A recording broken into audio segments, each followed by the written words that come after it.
These three volumes, of which Theory and Society is the third one, have collected a series of essays from Bauman, some of which were previously published, some of which have been newly translated into English, and some of which are previously unpublished.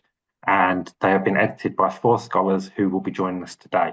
So I'm going to run through the order of the event just now, and then I'm going to turn over in a minute. So in a minute, I'm going to turn over to Tom Campbell, who's one of the editors of the volumes and the lead editor of this volume, who's going to talk to us about the book, the intro, and the archive project, which is part. After that, I'm going to turn over to Kasia Bartoszynska, who was involved with translation of not just texts by Bauman from this book, but in various other ones. She's going to talk about translating Bauman. We are then going to have 2 responses from 2 fantastic colleagues and scholars of Bauman, from Elena Alvarez and Martin Aidnik. Then there'll be time for responses from the editors and the translators for about 15, 20 minutes. After that, we're probably going to have about a 5-minute break, at which point we'll stop the recording, and then we'll come back and there'll be plenty of chance for Q&A and open discussion at that point. So really look forward to hearing more about this volume and the various volumes of the series of which it's part.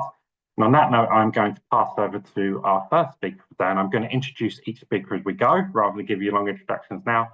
So our first speaker is Tom Campbell, and Tom is Associate Professor in Social Theory at the University of Leeds. And in addition to being one of the editors on the selected writings of Zygmunt Bauman, including lead editor on this volume, Theory and Society, he is also the author of Dyslexia, the Government of Reading, and an upcoming volume applying Bauman's work to disability. So Tom, off you go. Hello, everybody. So it's my great pleasure today to be speaking to you about a book that was a tremendous pleasure to edit. Well, it was a pleasure and privilege to edit. I've got a short presentation of about 15 minutes that I'm going to run through. I'm just going to start a timer to make sure I keep time. So Theory and Society was the 3rd book of a series of selected writings that we've put together for Polity Press. And what I want to do today is give an overview of how we assembled the series. So how it was assembled out of archival material and material that exists in Bauman's broader corpus of work. The way that we put together the critical introductions, specifically this critical introduction, where we position Bauman as a thinker, a humanist thinker, orientated by a key axis of Antonio Gramsci, Albert Camus, and C. Wright Mills. So we think this provides a key access for understanding Bauman's work from the 60s through to the 2010s. And also I have some photographs of some material that remains in the archive that we would very much like to publish in future projects, just as a kind of tantalizing opportunities that we hope we will get to realize. So I want to begin by talking about how we came to assemble this and the other 2 volumes. So for me, this really begins this like extra life project when Mark and I were leaving our departmental building to move, as our whole department moved into temporary accommodation, and they were going to empty out Zygmunt's old office, and there was a filing cabinet there which was full of some material. Within that filing cabinet, there were many bin bags of papers, which almost ended up in the bin. And I was very worried about these being destroyed. Being a collector of kind of like books and records, I'm quite concerned about physical artifacts. And I hoped, and I think Mark did as well, that within these bin bags there would be wonderful material. We were aware that the Bauman family and Zygmunt Bauman himself were in discussions with our university's special collections about giving his personal papers, but we knew the school too had things.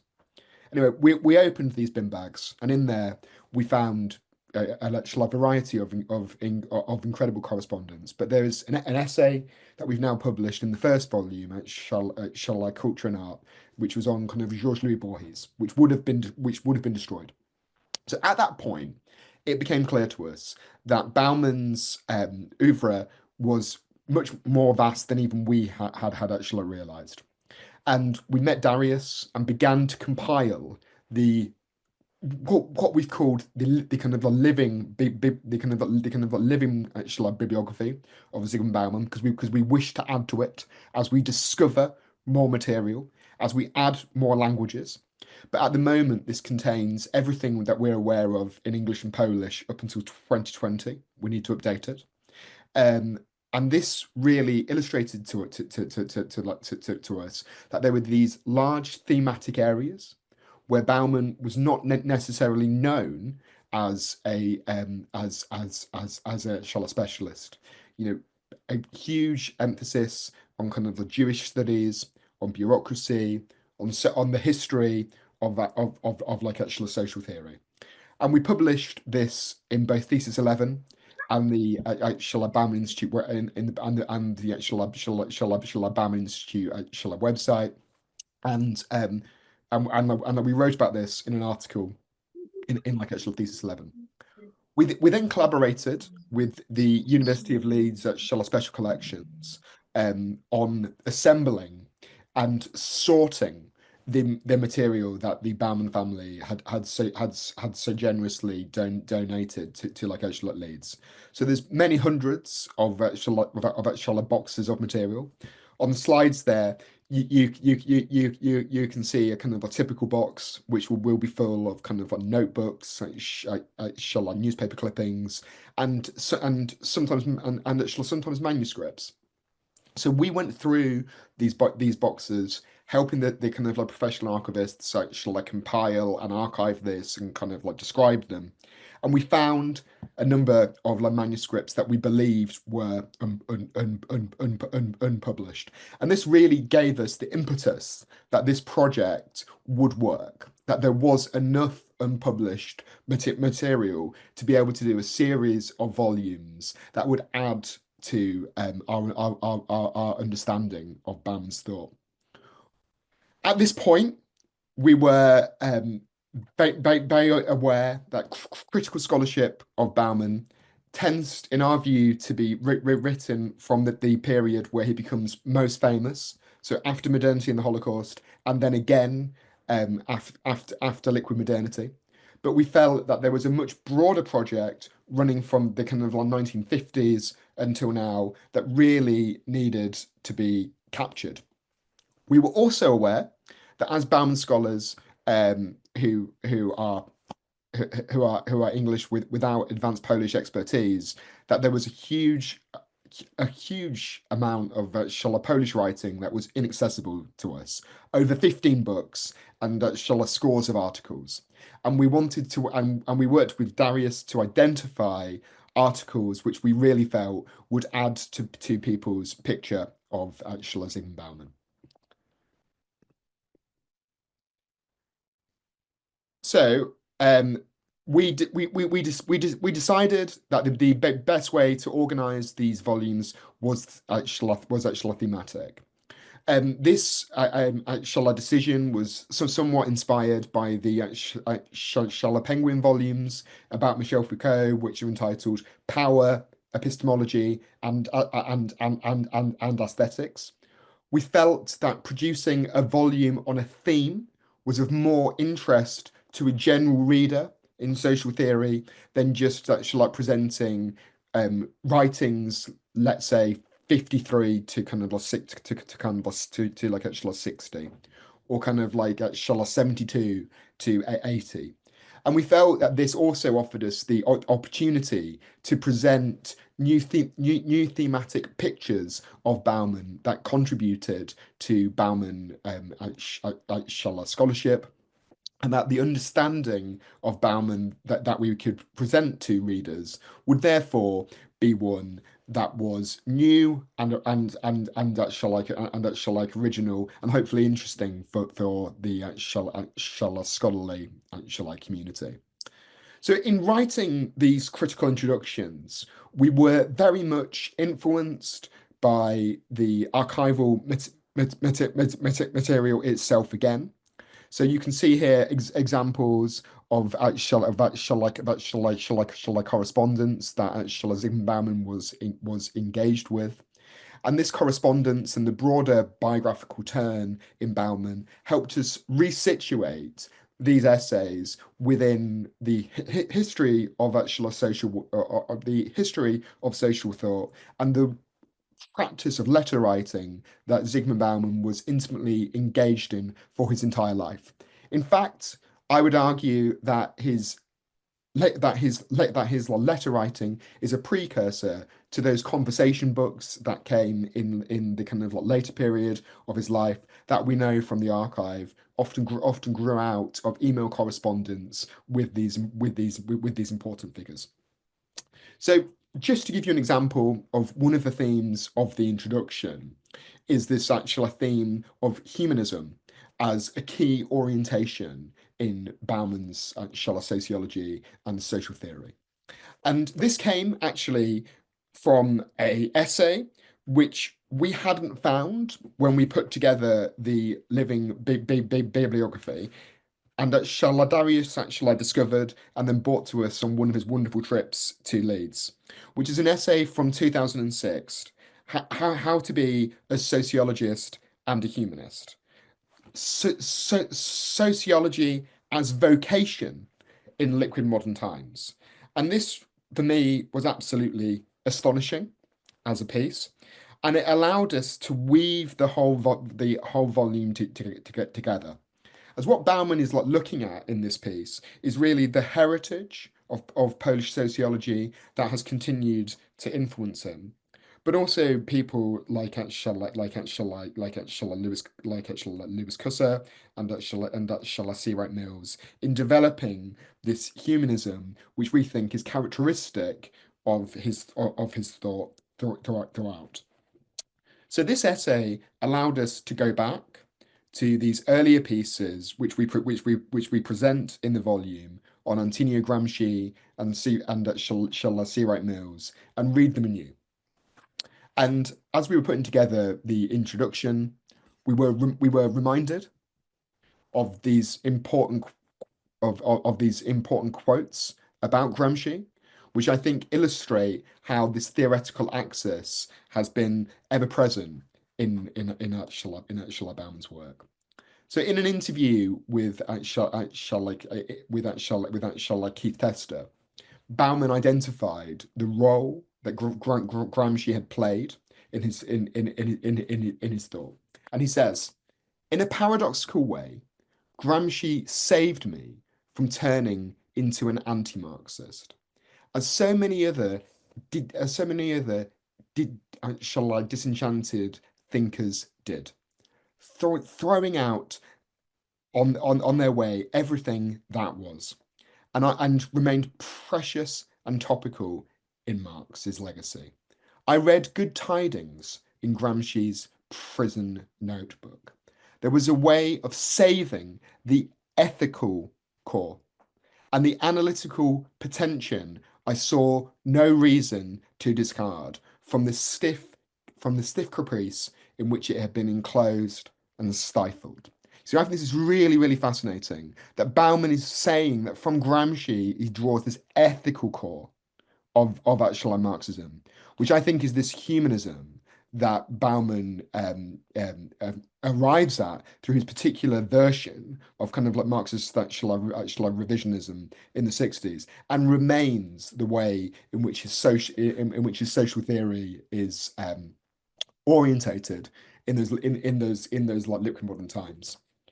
In 2016, I think there's an update of this where Bauman says, I suppose it was from Gramsci's prison.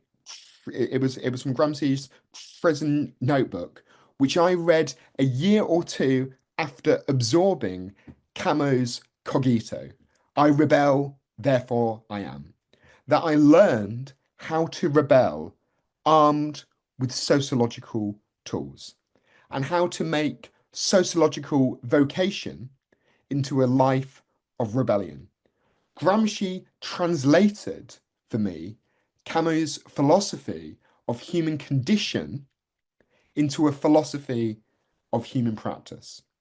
So one of the things that was really astonishing for me in assembling this volume with my colleagues was simultaneously the consistency of this moral orientation in Charlotte Bauman's Charlotte thought, but also the breadth of topic.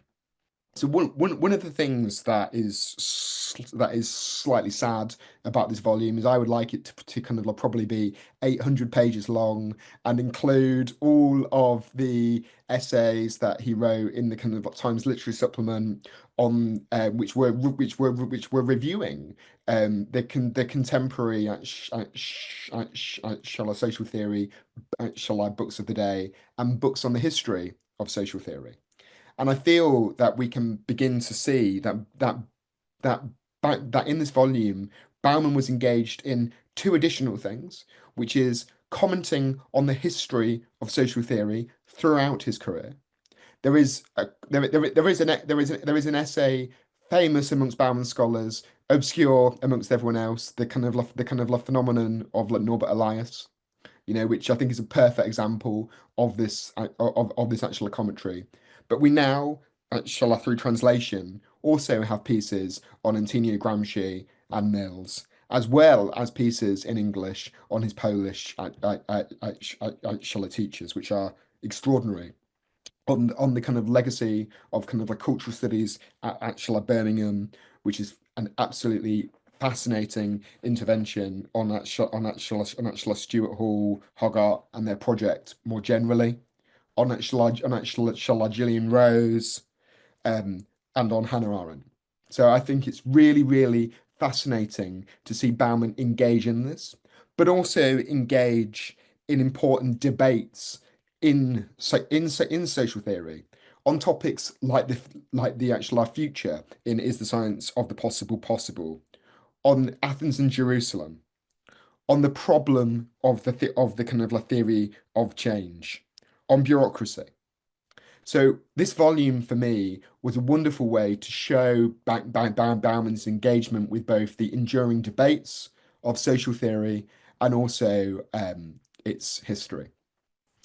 This picture here is just something that I really hope we get to publish somewhere, which is an aphorism we've discovered in the archive, which is Bauman on God, which has this incredible opening line, speaking as a religious heretic, which I think is perhaps one of the best ways you could open a piece. So for me, this volume was an incredible privilege, and as was working with my wonderful colleagues, and I'm extremely excited to kind of hear the responses that we have today from Martin and Elena. Finally, I just have the kind of the two references here for the actual quotes. And if you are interested in buying the book, then Polity Press have kindly provided us with a discount code, which if you want to take a picture of there, you could use. So, Matt, hopefully I've only got about 40 seconds over time. I can pass back. You've timed it perfectly, Tom. Thank you very much. Thank you for that wonderful introduction. Can I ask that one of the editors could put that discount code in the chat, which Jack is just doing now, so you'll be able to see that discount code in the chat. So our next speaker then is Kasia Bartoszynska, who was involved in translating essays for this volume.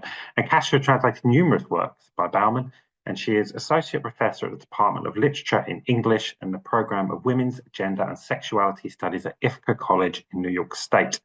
She is the author of Estranging the Novel, Poland, Ireland and Theories of World Literature, and her next book, Reading Together, is out next year with Ode Books. So Kasia, over to you. You've got 10 minutes. Thank you. I wanted to pick up a little bit on some of what Tom was saying about archival work. In working as a translator, often you strive to be invisible, and also something that especially in working on this third volume, I tried to do is to kind of make the material more approachable, more accessible for readers. So as I discuss in my translator's introduction to this volume, with this volume especially was the first time that I felt comfortable enough to make tiny adaptations to certain sentences, where in the past I always felt this sort of duty of extreme fidelity to Bauman's text and to the exact words that he had on the page. And so my thinking was sort of, if he wrote a sentence that is difficult in Polish, then it should be difficult in English, and I will maintain that difficulty. And with this volume in particular, I relaxed a little bit, I guess you might say, and I allowed some of the sentences to be smoothed out. And I think it makes for a more sort of pleasant and readable translation, although it's still very much in Bauman's trademark style. But one of the things that I was reflecting on that gets completely smoothed out in the process of translation is actually the citations from other texts, which are its own sort of shadow archive in a fascinating way, something that probably many readers don't think about when you're reading a work in translation is the citations from other texts and how they appear in English. In the case of Bauman's writings, very often he's quoting from texts that are originally written in English. So the work there would be for me to track down those original English language texts and find the quotes that he was referring to, often that he had translated on his own from English into Polish, and then I would either have to translate them back or find the originals to put them back into the work. This was often complicated because he was not always the most scrupulous with bibliographic information. So in some cases, it meant there were no page numbers, or the page numbers would be slightly off. So I was reading through volumes and volumes of these texts that he's quoting from. But in this volume also, two interesting things that happened. One is that the Gramsci quotes are mostly from texts that were translated into Polish. So those, in fact, he was reading in Polish, and then I was, pulling from my own sort of much worn and loved copy of the selections from prison notebooks. So just noticing the ways that those texts originally appeared in Polish, the kind of the compilations and the collections, which were not all necessarily one volume, but sometimes various other texts that I was then tracking down and working with. But what was really kind of exciting for me in this book was the Maslow quotes, which I was able to find in English now collected into various books of his work. He's a very well-known psychologist, so now they're kind of complete collected volumes of his research. But the citations in the original were often to very specific, these conference proceedings, this radio interview, these kind of scattered works that appeared throughout. And as I was working on it, and even more so as I was listening to Tom talk just now, I was thinking about how there is this kind of shadow archive of the text that Bauman refers to. And in some cases, I would think to myself, how did he find this? Like, where did he get this article from in the first place? Like, was he listening to the radio? Was that where, when he quotes a radio interview, is that where it came from?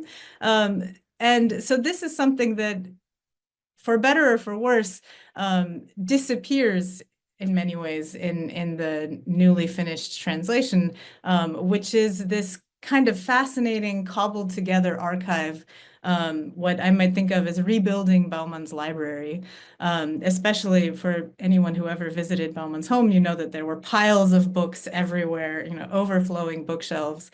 And so there is something, I think, very kind of fitting and beautiful about that hodgepodge of sources in the original text. And so I wanted to just give you a little taste of that today. Thank you. Great, thank you very much, Kasia. And it's wonderful to have you here because you mentioned at the start the idea of the translators becoming invisible. And I think one of the things that happens as a result of that is translation is never given the credit it deserves in academia. It's particularly significant in social theory. So we're delighted to have your reflections on it today and hear about the process, because you've done a wonderful job translating those texts. So now we're going to move on to two responses from the book from two colleagues who have had the opportunity to read it and reflect upon it, both from Bauman's scholars, and I'm sure we'll have interesting things to say in response. First up is going to be Elena Alvarez. Elena is currently lecturer in ethics and sociology at the University of Nouveau. Her research interests are hermeneutics, social theory, culture, and religions in contemporary political and social thought. And she's currently analysing the social theory of Zygmunt Bauman, and was a visiting research fellow at the Bauman Institute at the University of Leeds in 2023, where we met actually when you were visiting Leeds. So I'm going to hand over to Elena, who's got 10 minutes to speak on that. You need to unmute your microphone, Elena. Now.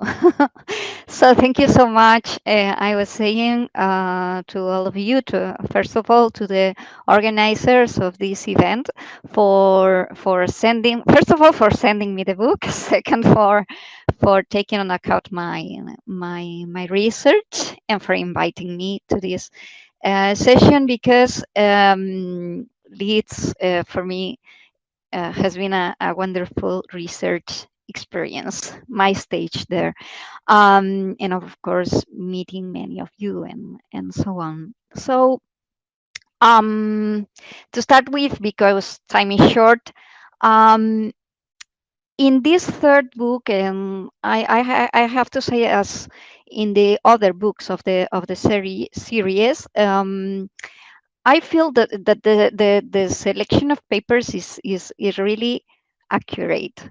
I can have the intuition that there is much more material to work, and in this sense, I would like to know more. But the accuracy of the selection is very helpful for the researcher, because it's very well structured, like in the difference, like representation, or choosing representations of Bauman's thought in different stages, in the 70s, in the 60s, sorry, 70s, 90s, 80s, and so on.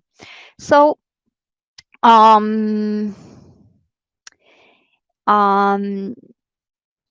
for me, they are like a good introduction to major works, and in this case to other major works about social theory that are less known, like hermeneutics and social science, or towards a critical sociology, culture as praxis, that they are difficult books for the broad public, let's say. In this election, for me, each paper is surprising for a different reason, but also in relation to the editor's introduction, I thought is not put this way, I think, but when I started studying Bauman, I had the feeling that there was some chaos, or this image that he was a chaotic thinker, or he was like an encyclopedist, because his sources are very, very broad, from philosophy, that is my original area, to but philosophy, literature, arts, everything. So, reading this book, I think it's not just that chaotic, or it's just a complex thinker. That is a different thing. I think, no. Is a complex thinker because he knows, he's aware that reality is complex. So he's not trying to simplify issues that are in themselves very, very, very complex. So for me, this was important. It has been very clear for me, especially the paper, the chapter about Gramsci, because of course I had the intuition. Well, Tom has quoted the references when Bauman says that Gramsci is a major influence, but he quotes directly Gramsci a few times. So it's difficult to assess the extent of this influence. So for me, it has been maybe especially illuminating the text about Gramsci and organicity as a main concept. It was striking for me that the last paper comes again to Gramsci, among other thinkers, but it's like the volume almost begins and ends with this reference to Gramsci as a major source. Of course, with Mills, with Ossowski, that is for a Spanish researcher to assess the influence of Ossowski is also very difficult to understand, and there are references to him in the well in chapter 10, I think is that. So this has been for me very, very useful in this kind of understanding complexity. As I said, I think that Bauman is continuously thinking of contingency. It's true that the word emerges in the 90s, I think, and in dialogue with Agnes Heller, another chapter that is very well included, I think. But this there is a continuous insistence from the beginning from the first text about Mills that the world is historical, the world is moving, that everything can change, that humans are people who know, and people who is free, and people who decide. So there is this permanent tension with the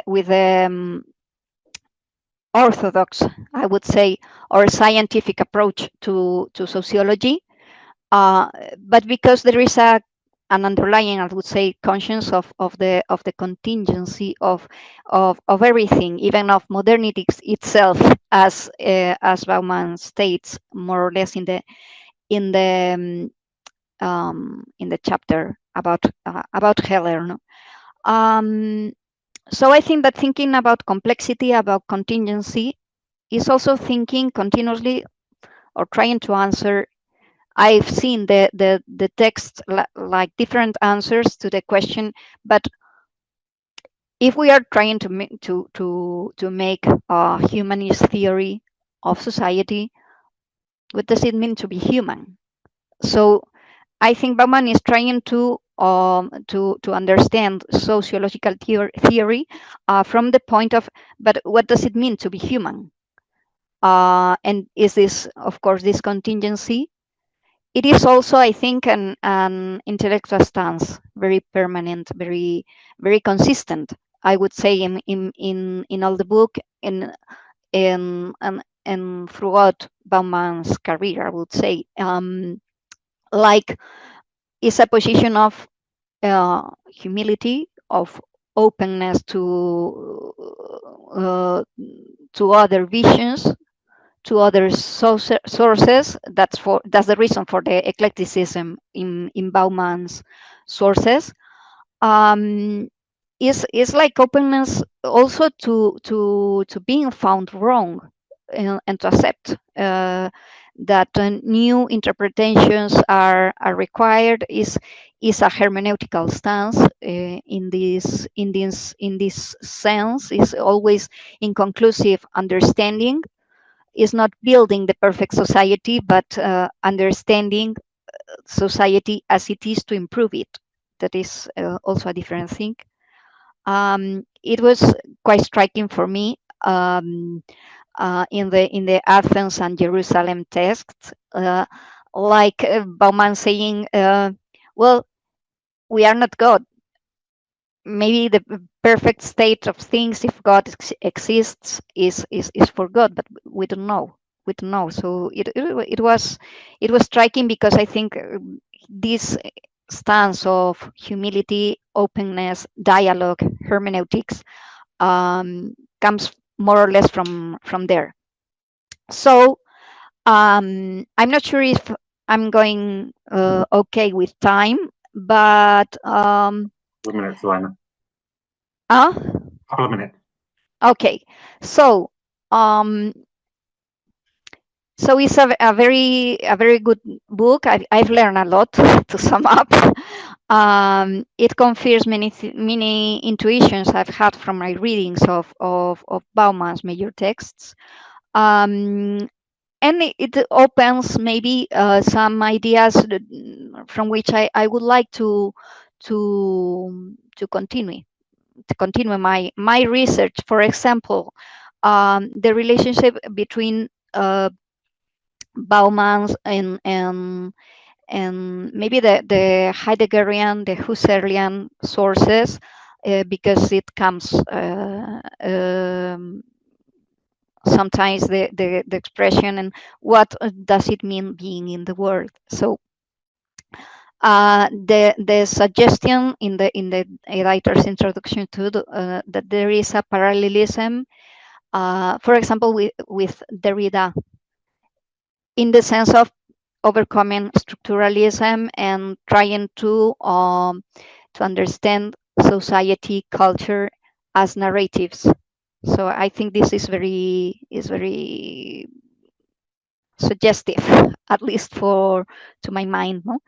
And this analogy of social theory as a kind of art, as similar to art, and this idea of fostering the creativity of people, like people are the creators, sorry, but they also the creators of the world we live in.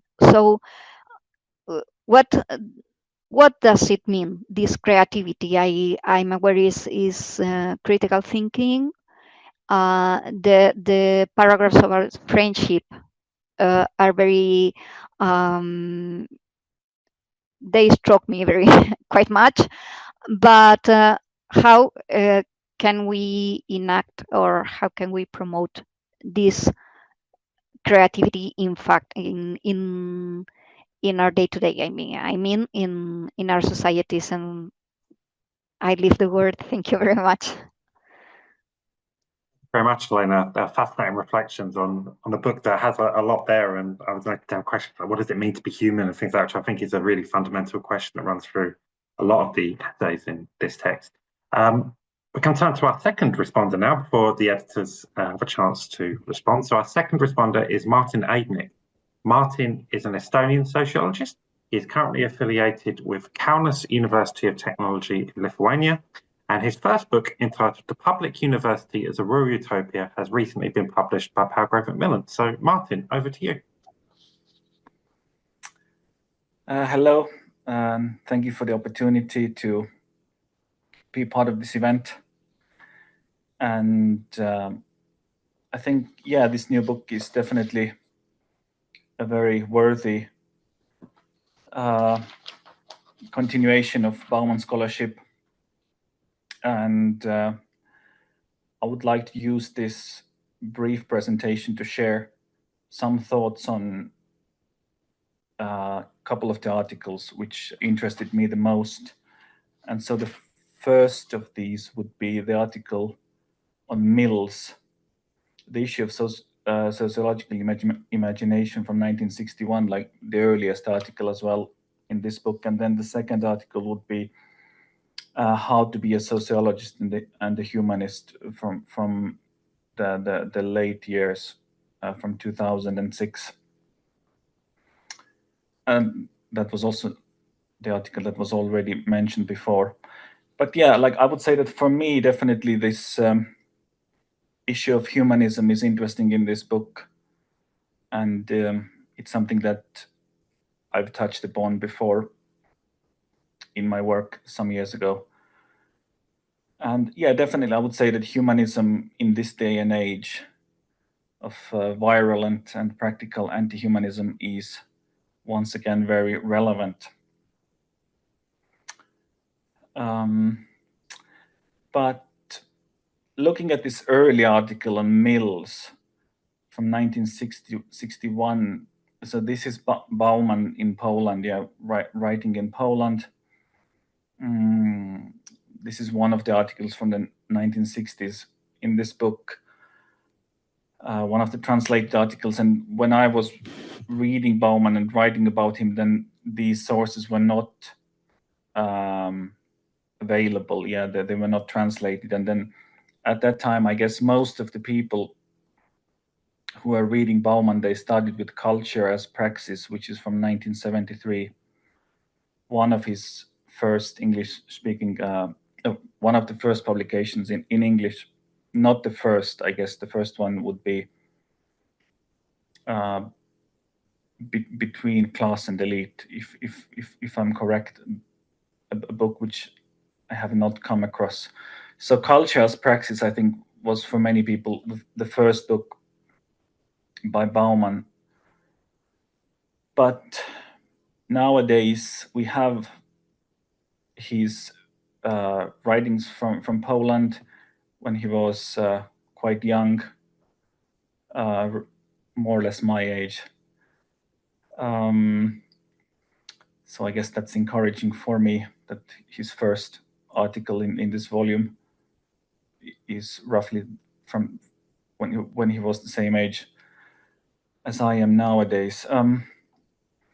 So I guess looking at that article, like there are definitely similarities with Bauman in his later years in terms of the style of writing, in terms of the ideas.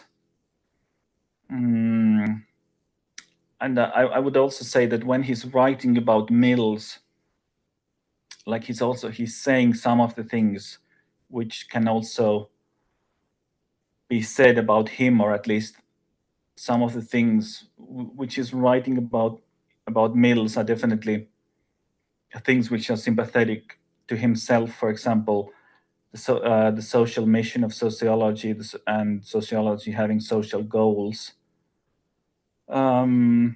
Sociology being the power of the powerless, sociology for the human masses.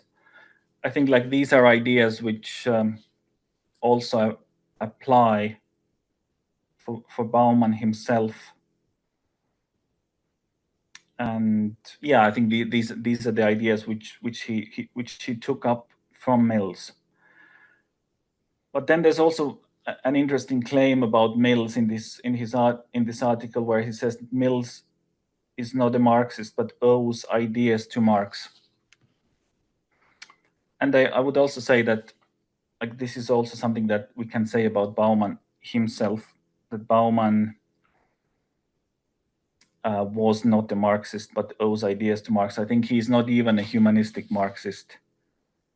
So we have humanism, Marxism, and Marxist humanism, and I think Bauman is he's a humanist, but I don't think that Bauman is a Marxist humanist.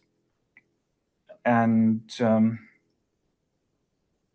I guess here I would say that, well, it's related to Gramsci. It's related to things which he has said about Gramsci, or things which he has written about Gramsci. And one of the things that he's written is that somewhere he wrote that Gramsci almost single-handedly saved Marx from becoming a museum piece. And like that's a very interesting claim, I think, that Gramsci single-handedly saved Marx from becoming a museum piece. So like, why would he write that, or why would he say that? So what about other, influential Marxists of the 20th century? What about Rosa Luxemburg, who was also from Poland, or what about Ernst Bloch? So why Gramsci? And I think like he's like, it has to do with kind of his partly it has to do with kind of his own sort of sympathies. For example, he didn't like Soviet Marxism, and he didn't like the work of Georgi Lukács. He didn't appreciate that work, even though like it's considered like very important for Western Marxism. And well, somewhere he has said that like the first book he read from Lukács was this Destruction of Reason, and that was really something that put him off. Whereas, for example, if you compare him to Rosa Luxemburg, then in many ways, like they are very different. Like Bauman was academic, Rosa Luxemburg was a political revolutionary. Rosa Luxemburg was a political economist, whereas Bauman really has very little political economy, and that's why I would say that he's not a Marxist. Even though I guess if we compare him to some of the other Western Marxists like Marcuse or Paulo Freire, I think it's like it's more complicated than in comparison with Luxemburg. But I guess Bauman, like, even though he's very different from Luxemburg, there are also some similarities. Like they were both humanists, and also like Luxemburg was critical of this authoritarian tendency of the Russian Revolution, which like she experienced from a prison cell, and which for her was like taking things in a wrong direction. And they say about Bauman's this work, Legislators and Interpreters, that like that book kind of presents a critique of sort of the Soviet model, so to say.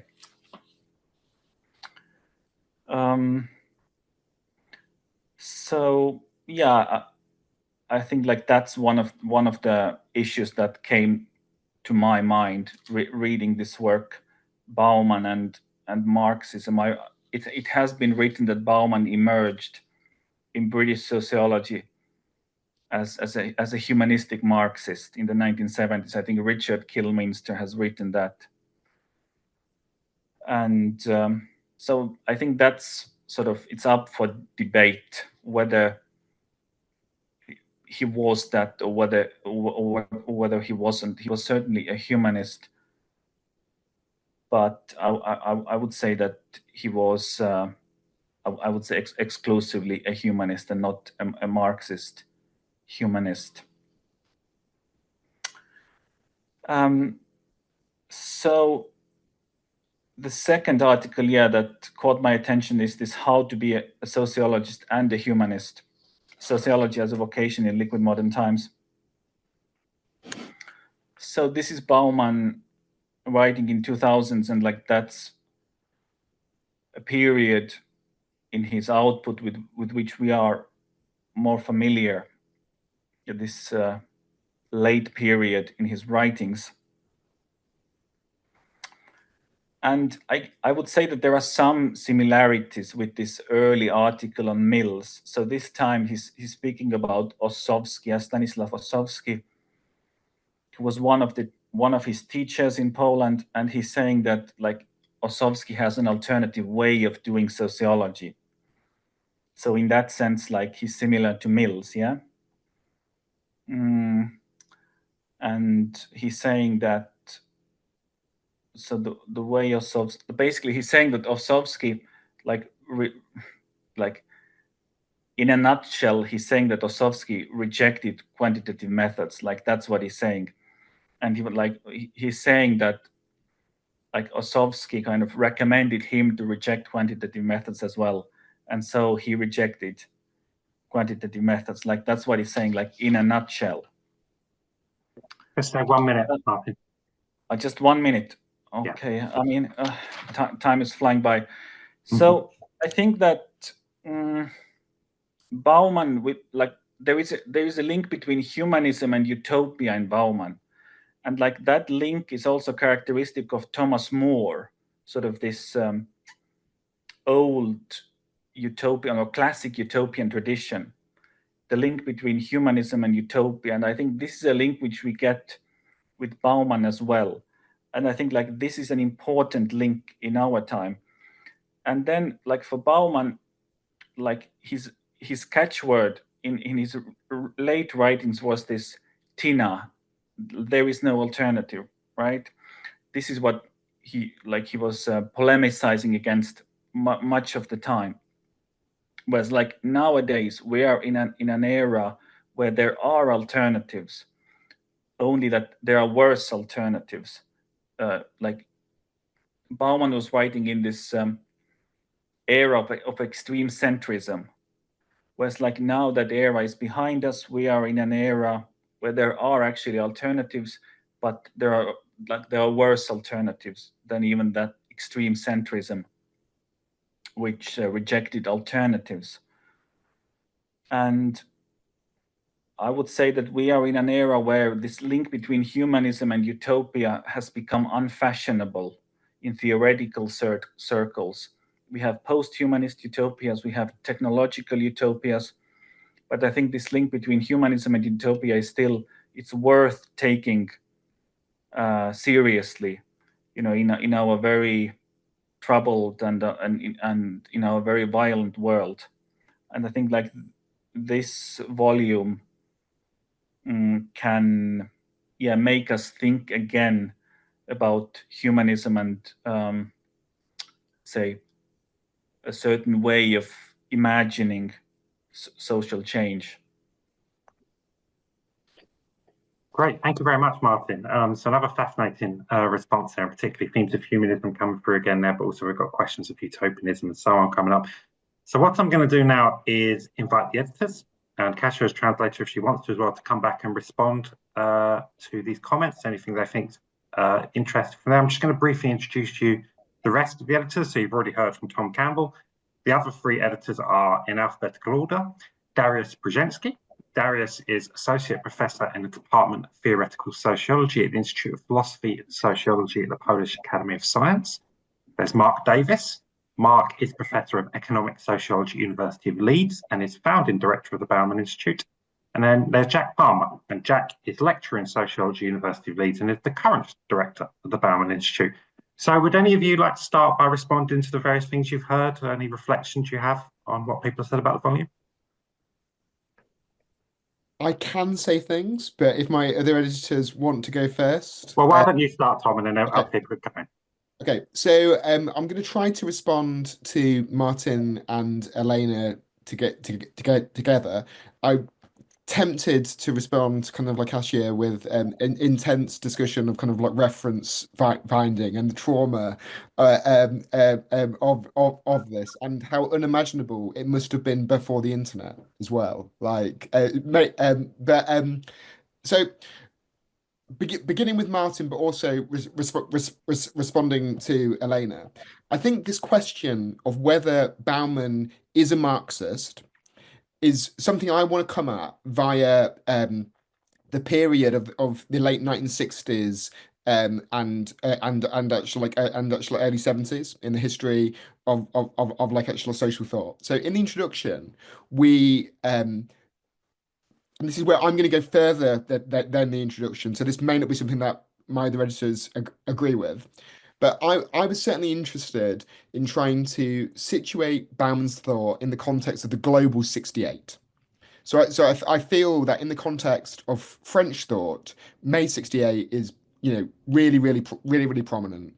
Figures like Deleuze, Foucault, and Charles Derrida are often referred to as kind of Le Pen's actually Le Pen's 68, the thought of 68. So the thought responding to kind of 68. Certainly in Foucault scholarship, we sort of see this archaeological period and this kind of like genealogical period, which is very much post that moment. And I think that we must remember that kind of 68 is the Prague Spring, as we all know. It's this kind of civil rights in like America, and it's what happened in Warsaw, and like actually Bauman's exile.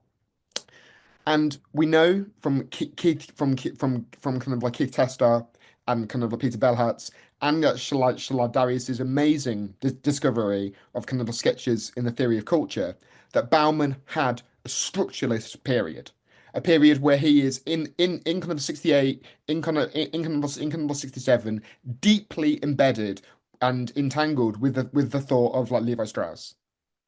And what happens, I think, is after exile, he moves to phenomenological thinkers. So the people that Elena has been actually talking about, I was really influenced in thinking about this by the fantastic book by Richard Wallin, Heidegger's Children, where he reframes Hannah Arendt, Karl Jaspers, Hans actually Joas as Heidegger's children, people taught and influenced by Heidegger. And if I add Levinas to that, and perhaps Derrida, then I think we can see that there is a post-Heideggerian phenomenological way of understanding Bauman's work from hermeneutics as social science through to postmodern ethics and beyond.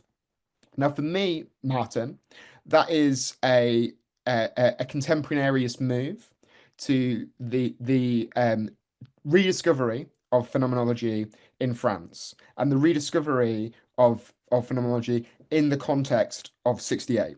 Now, the reason why I'm responding to kind of like you on this is I think we should think about this moment in the 1970s, post 68, as a moment of theoretical exploration. Like my second favorite book of that period would be would be Anti-Oedipus.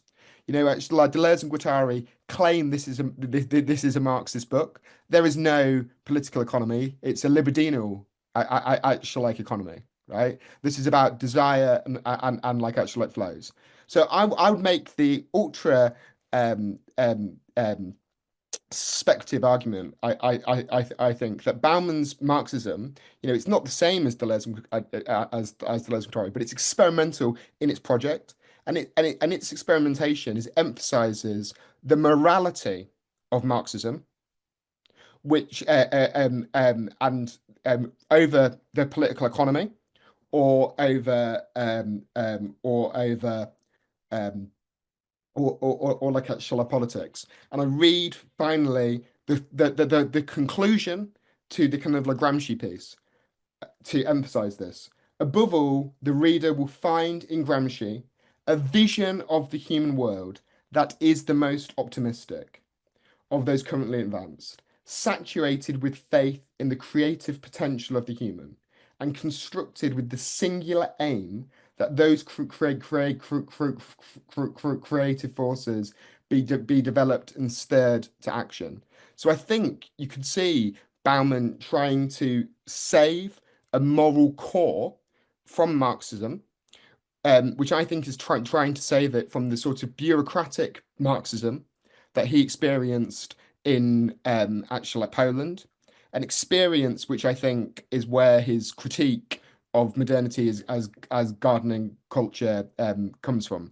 But thank you for your really provocative responses, which have excited me immensely, as is probably clear by my over-enthusiasm. Thanks, Tom. Do any of the other editors want to come back with any reflections they have?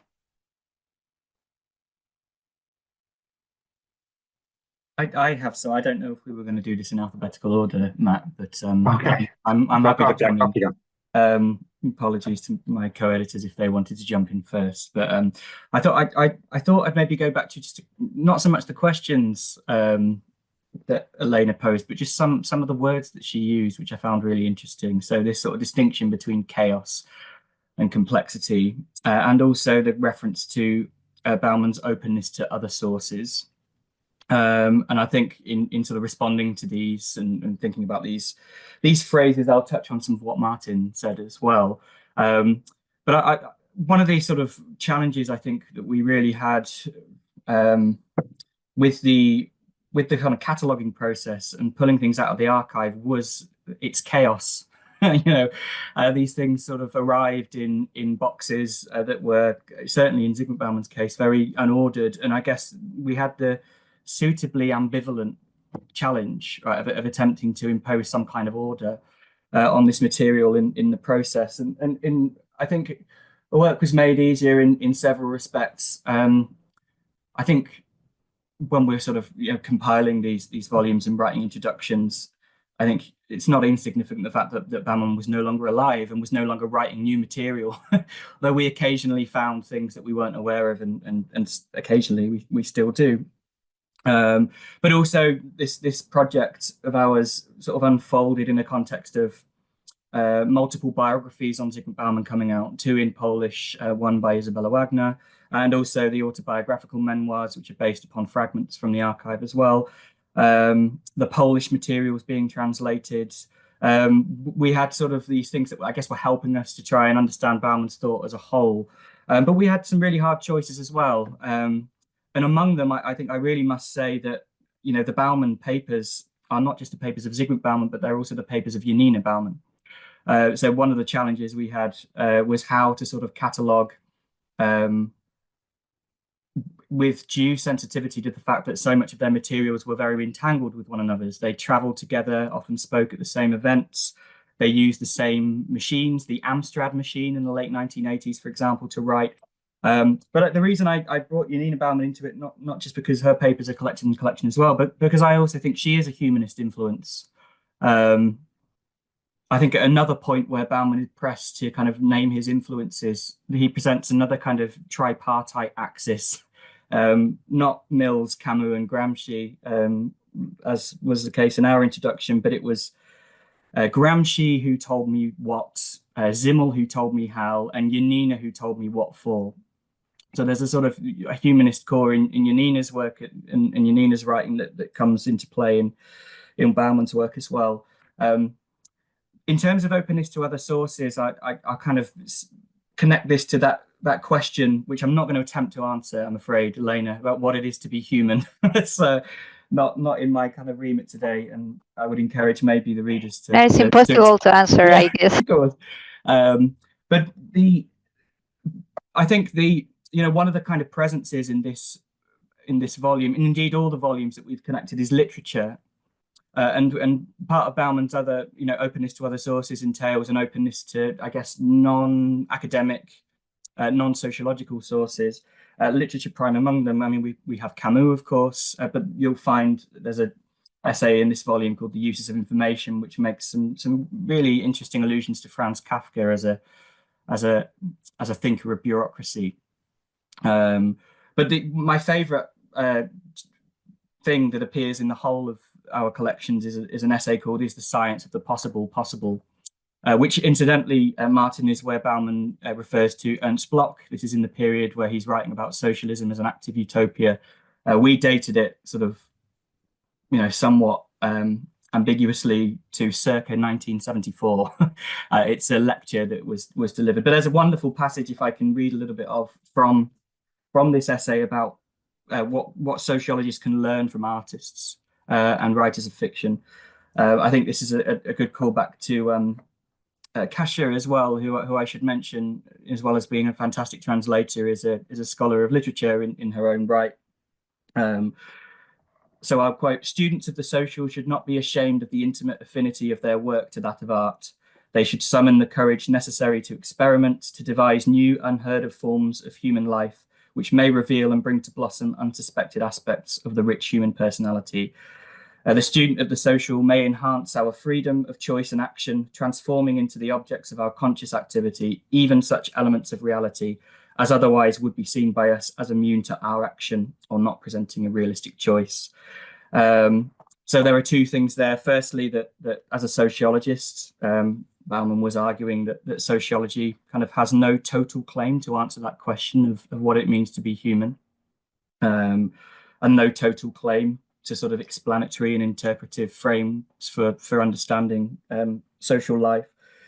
But also, to come back to Martin's point, this is the kind of, the longue durée of Bauman's sort of argument against there being no alternative. We find that, there's sort of this real sense of continuity with things he was thinking about in in the 1970s. But thank you very much for your responses, and thanks to everybody for coming to see this on a Friday afternoon. It's much appreciated.